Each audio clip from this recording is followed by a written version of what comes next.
Anybody? Not mold. No, it's not a seashell. That's a really good guess. It's not. This is a rose petal. When you zoom in, rose petal. This one here, not a fruit. Not a potato chip. It is a record. Vinyl. Josie for the win. All right. This one, again, something you eat. The thought of you putting this in your mouth, right, probably freaks you out.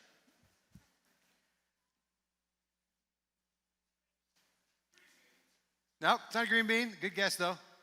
The color might throw you because it's not a typical, the color's wrong, it seems like in the picture, but when you zoom in, I guess it's right. This, what? Nope, not lettuce. This is a carrot. This is a close-up of a carrot. All right, final one, last one. This is, no, good guess, though, because it does have wings. Something very pretty until you zoom in on it. It's a butterfly wing. These are called butterfly scales. Yes, very good guesses, guys. Good job. Give yourselves a hand. Well done. Here's my point.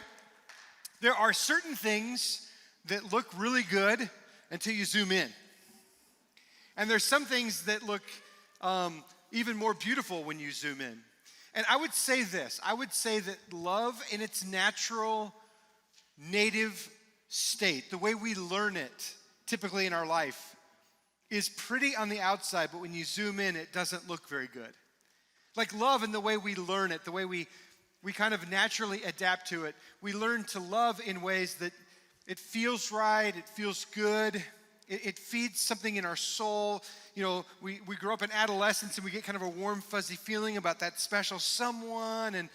But it's love when you zoom in on it that really isn't that attractive because the love that's natural and native tends to be very conditional. We learn really early on that love is something that must be earned, or at least we feel like it must be earned. And we learn that maybe in the houses we grew up in or the relationships we're in. That native, natural love, when you zoom in, makes us feel like we have to earn it in some way, like it's conditional. It also seems very fickle. It seems something that's turned on and turned off, something we receive and then it's gone. So marriages will start, marriages fail. Love is given, then love is retracted. And love in its native, natural form, when you zoom in, because of its fickle nature, is not very attractive. And the other thing I think that we see or we learn from love when you look in like this is that it's not always trustworthy. You can't count on it. Because you don't exactly know if it's going to be there or not, it tends to be something that it's not real strong, it's not foundational. And so I do this a lot in talking with couples where I find that the love that they've based their relationship on, it's not trustworthy. It's not something that they have confidence in. And so it's like they're 1 foot in and 1 foot out. And so this is what I want you to do. If you're a kid in the room, I want you to do this for me. Or if you're listening from home, here's what I would like you to do. If you just need something to doodle on. When you zoom in on the love of Jesus, the love like Jesus described, or that you see in Jesus, the way that Jesus loved people, it wasn't conditional, it was trustworthy, it wasn't fickle. He just loves us all the time, even when we fail. What would that love look like if you were to look at that love through a microscope? I just love to see some creative ideas of what that love would look like when you look at it through a microscope. So if you're a kid or you're an adult and you need to do something to keep your mind going as you listen to me, do that. Here's what I want to talk about. The love of Jesus, when we're going to read today, the passage we're going to read today is about the love of Jesus. And I want you to get this, that the love of Jesus, when you zoom in on it, is really a beautiful thing. It's really a beautiful thing. And this kind of love, according to Paul, should be found in everything we do. This kind of love is to be found in everything we do. This is what he says in 1 Corinthians chapter 12. Verse 31 is where I'm going to start reading. And yet I will show you the most excellent way. And then he goes into this description. He's talking about the church, and he's talking about gifting, and he's talking about all the things that, you know, that are just awesome in the church about the way God gifts us, the way he knits us together. And then he says, but I want to tell you the most excellent way. And then he goes into this description, talking almost like in the first person, of describing like the ultimate church person. Like the ultimate person in the kingdom. And this is how he says, if I speak of the tongues of men and of angels, in other words, if I can speak in heavenly languages, I'm so gifted, but I don't have love, I'm only a resounding gong or a clanging cymbal. all of my eloquent, angelic speaking in tongues is meaningless chatter, is what he's saying. Verse 2, if I have the gift of prophecy and can fathom all mysteries and all knowledge, I win Bible trivia every time. And if I have faith that can move mountains, but I do not have love, I am nothing. I can have faith that moves mountains, but if I don't have love, then I have nothing. Yes, you have nothing. And he finishes with this, if I give all I possess to the poor and give over my body to hardship that I may boast, but do not have love, I gain nothing. In other words, I can have all these gifts. I can have this gift of tongues and this gift of knowledge and understanding. And then I can even give sacrificially. I can give everything I have to the poor, and I can live a life of hardship. But if I don't love, it's meaningless. It's so easy in the church to fall into the trappings of being a gifted person that serves. To being a person who I'm just consuming everything that Scripture wants to teach me. I'm learning about Jesus. Oh, I'm giving. I'm giving. Oh, I'm sacrificing. But without love, it's all meaningless. Nothing. And so then Paul drills down into what this kind of love looks like. And I want you to be clear on this. This love looks like Jesus. This love that he describes, this is Jesus. This is graciousness. This is sacrifice. This is all the things we've been talking about the last couple of weeks. This is Jesus. I've read this passage so many times in marriage, in like a wedding. You ever been to a wedding and heard 1 Corinthians chapter 13? Very, very popular. And so we tend to think about it like it's like some sort of romantic notion. It's like something you hear at a wedding. But I want you to understand that this is not talking about marriages or romance. This is talking about love in the way that we're supposed to love, because this is defining the way Jesus loved. So, but I also want you to hear this clearly too. I'm not saying if you had it read at your wedding that that's wrong. It wasn't wrong that you read this at a wedding. What's wrong is you didn't apply this same standard to every other relationship in your life. That's the part that's wrong. Is this a standard for a good marriage? Yes. You love like Jesus in your marriage, and your marriage is going to work. But you love like Jesus with your siblings or with your parents, and your family relationship's going to get along. It's going to work. You love like this with your friends, and you're going to be a friend that people want. You love like this with colleagues at work. You love like this with classmates at school. You're going to be a person of influence. They're going to be people who want to hang out with you if you love like this. Because this is not just love for marriages. It's not just romance. This is a love for every context of our life. This is what he says. Love is patient. Love is kind. It does not envy, does not boast, it is not proud, does not dishonor others. It is not self-seeking, it's not easily angered. It keeps no record of wrongs. Love does not delight in evil, but rejoices with the truth. It always protects, it always trusts, always hopes, always perseveres. Love never fails. In summary, let me just summarize all that I'm going to talk about today. And this is what I've come to glean from my week with this passage and just kind of tearing apart 1 Corinthians chapter 13. If I'm going to look like Jesus, if you and I are going to look like Jesus, loving people in the way that he did, then I have to lose my priority for living a trouble-free life. If I'm going to love the way he loves, if I'm going to, be like him, then I've got to lose this idea that God's ultimate goal for me, that his will for me is to have a trouble-free life. I've convinced myself, maybe you've convinced yourself too, that God's desire for you is to be trouble-free. And that's not at all what he describes here. Matter of fact, I've gone so much and so far that I kind of crave the trouble-free life. Anybody else?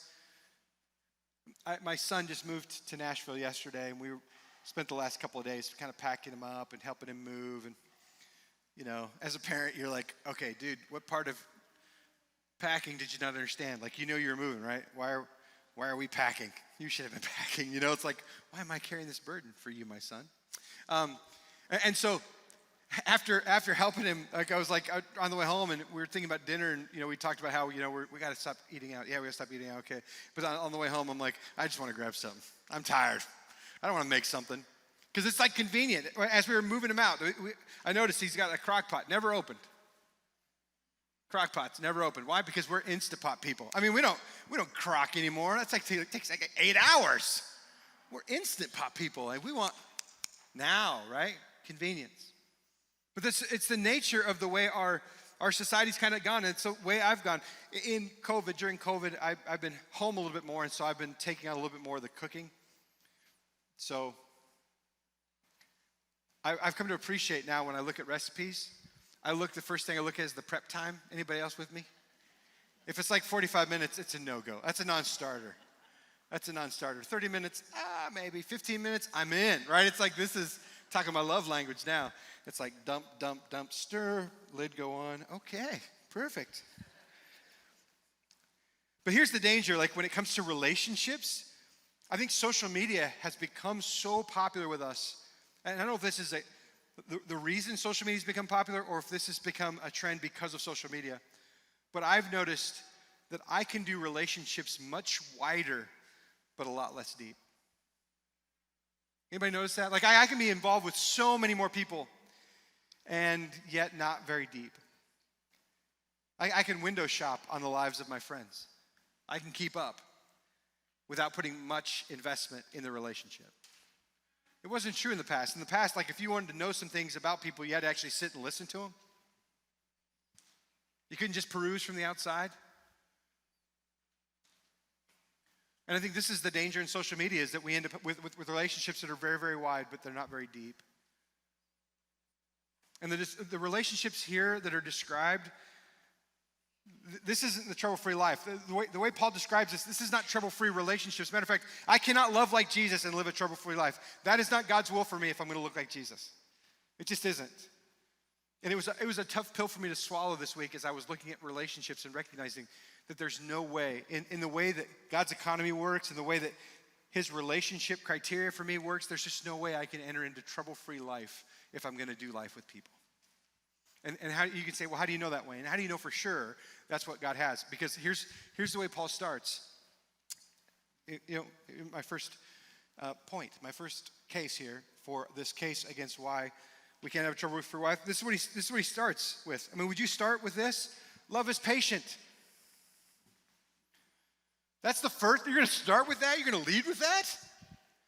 Why don't you lead with like love never fails? It always trusts, always protects, it's always so good, it's fuzzy, it's warm. Always has your back. No, he starts with love is patient, which is a way of saying you will suffer in relationship. That's how you start? Love is patient? Yes, that word means, the word patient that we translate patient, I think we've kind of like sanitized the word because he basically said like love is long suffering. That's what that word means. In a relationship, you will suffer a long time. Are you in? That's how it starts. Like love is patient. So in a relationship, if I'm going to do relationships the way Jesus did relationship, it means I'm going to suffer. And it's not just suffer the circumstance around relationship.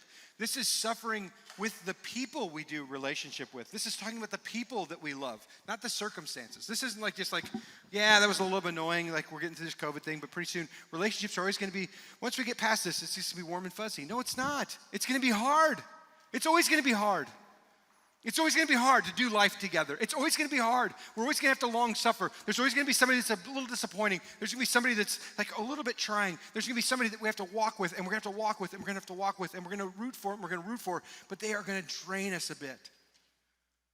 Some of you are in marriages where this has been the battle. You feel like you're wanting and you're longing for more, and you're wanting for more, and it's long suffering.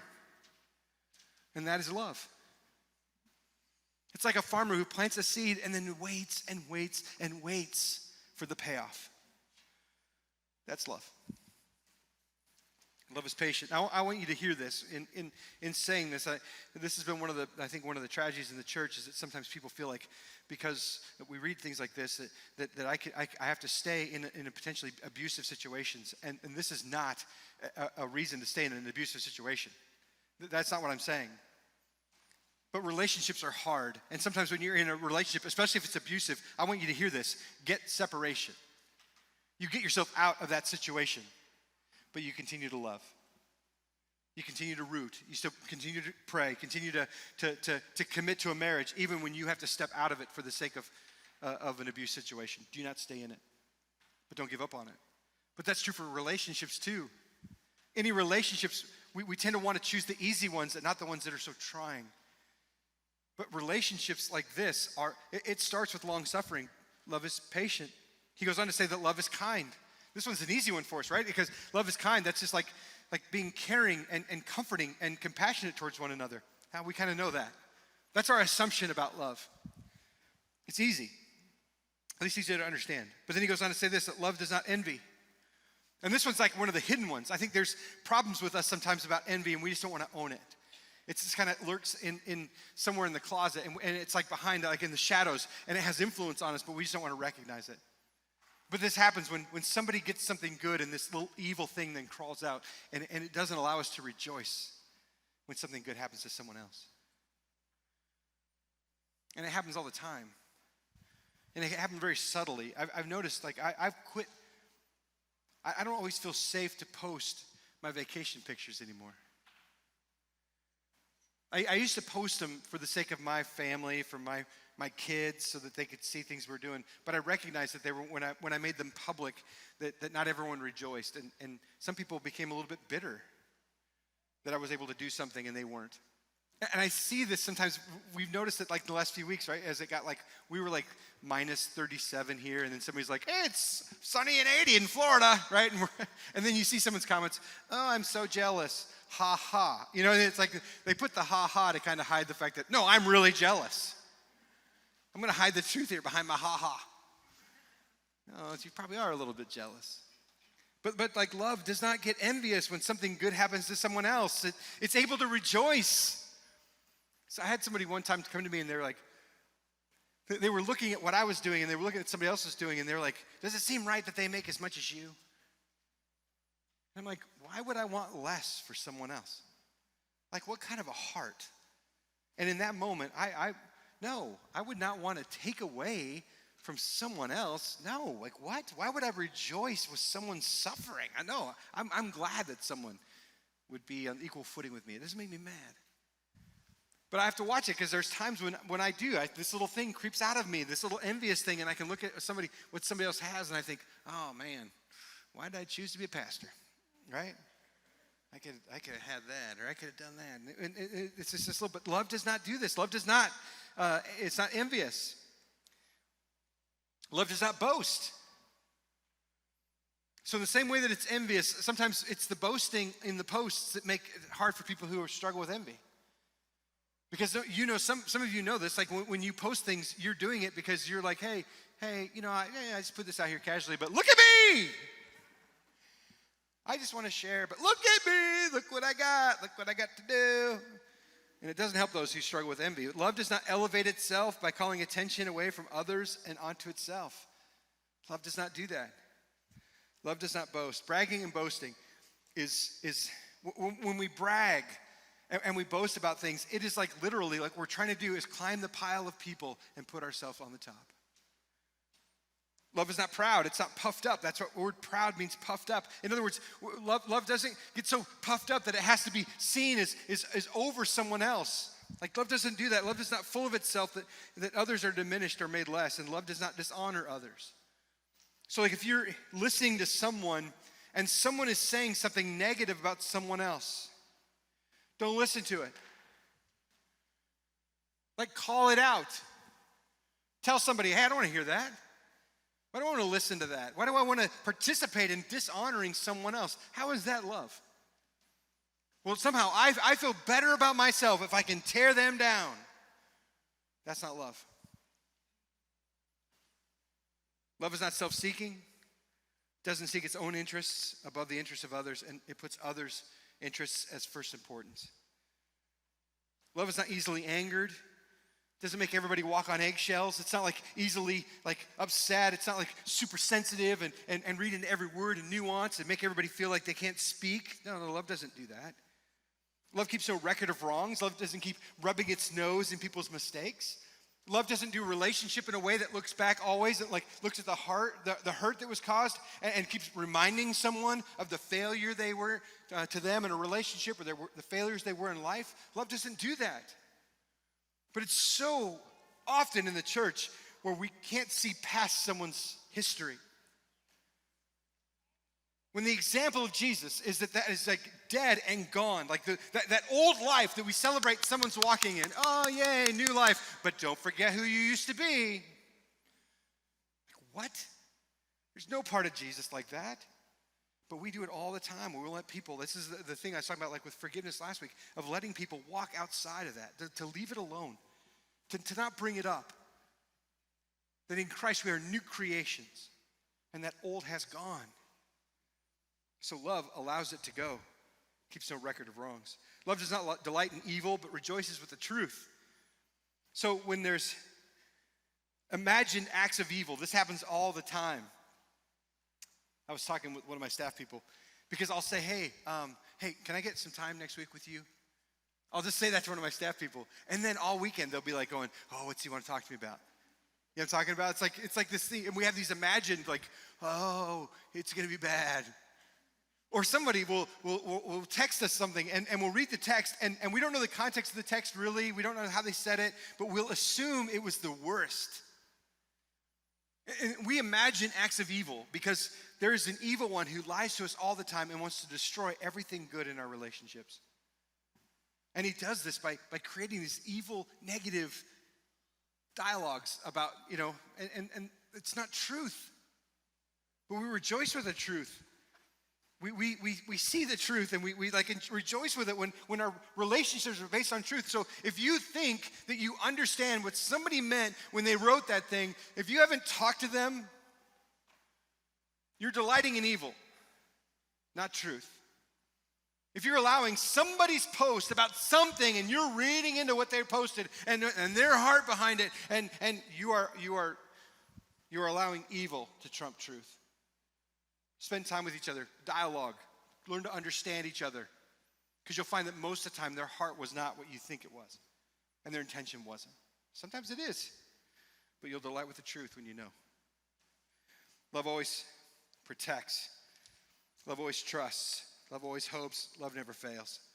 Love has this way of looking at people's potential and believing in their potential. Love always protects. It always believes that, like, look, I'm not gonna chalk you up to your failures, but I'm gonna protect you from yourself sometimes. I'm gonna stand with you when you fall. I'm gonna protect you. I'm gonna elevate you. I'm gonna make sure that, hey, look, you can always trust me. I'm always in your corner, and I'm always gonna believe the best things in you. I'm gonna help you realize your potential because I'm gonna hope in you. That is love. And that kind of love never, ever fails. But the truth is that kind of love is hard. And if we're just relying on our natural, native love to get the work done, it's not going to get it done. Because that kind of love is conditional, it's fickle, and it's not trustworthy. In moving my son, we were packing up some of his furniture, and there were some things that had to be kind of put together. And so I was like, hey, I want to tie these things together. So do you have any rope or any kind of bungee or anything? And he's like, no. I'm like, okay, you got anything that'll hold things together? And he's like, I got these. And so he produces these Velcro things that are made to hold cables together, kind of like to tidy things up. And so he hands me a stack of these. I'm like, awesome. It's true. These things hold things together, and then they hold things, and so like, I would fashion this to like our own ability, right? Our own will. Like if there's cords, we might be able to grab some different parts of our life and kind of hold it together and it looks like it's all well put together. But when we start to like encounter some sort of difficulty, which we will encounter difficulty, we don't have the strength to do any kind of work, because when I started to move furniture that was strapped together with this, I created this little rope here and I tried to move some sort of object that actually had some sort of weight to it. It couldn't stand it. It couldn't take it. And here's what I concluded, right? And so I asked him, I said, hey, can I borrow some of your Velcro straps, buddy? There are so many parts of our life that we rely on our own strength and our own understanding. And it creates a very, very weak support So like for our happiness, we say, look, I'm feeling good. I want to feel good about my happiness. And so we look at our own health, and our own health is the standard by which we gain our happiness, or our happiness is based on. And it's a very, very weak wire to hang your health on.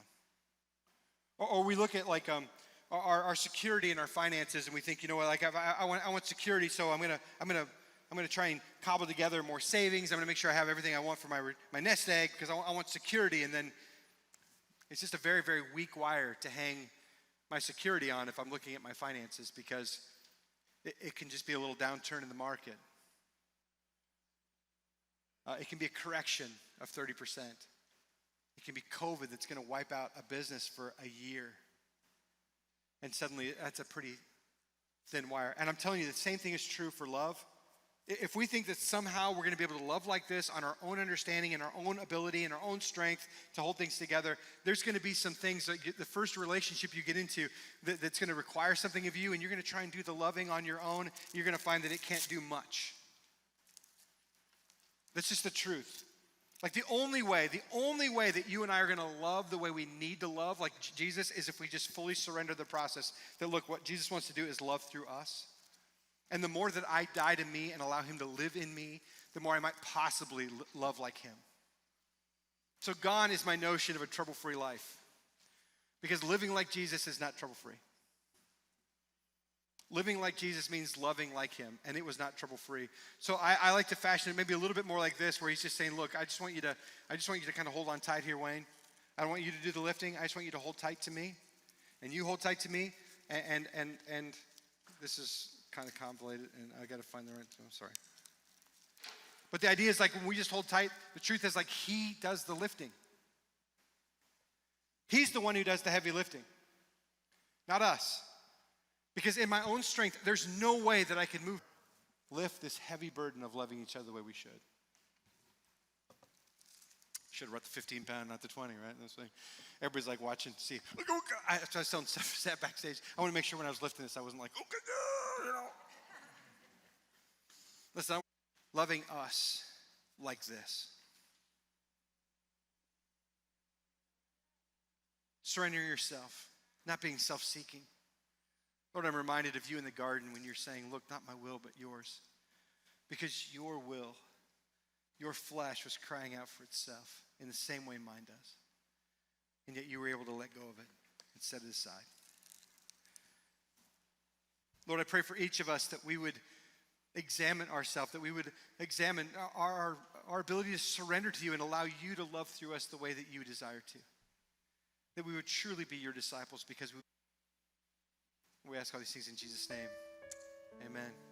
As we close, Malachi's going to sing a song here. And I have this challenge for you. We've been doing these practical challenges, and here's one would be to make a commitment, a long-term commitment, to pray for somebody that you have been an enemy with. In your mind, you've created an enemy. You may not call them that, but that's what they are. Every time they speak, every time you're around them, there is this air of bitterness that you've been carrying about them. I would encourage you to pray for them. Or someone that you've intentionally not engaged with. Commit to pray with them. That would be the first challenge. The second challenge that you have a choice in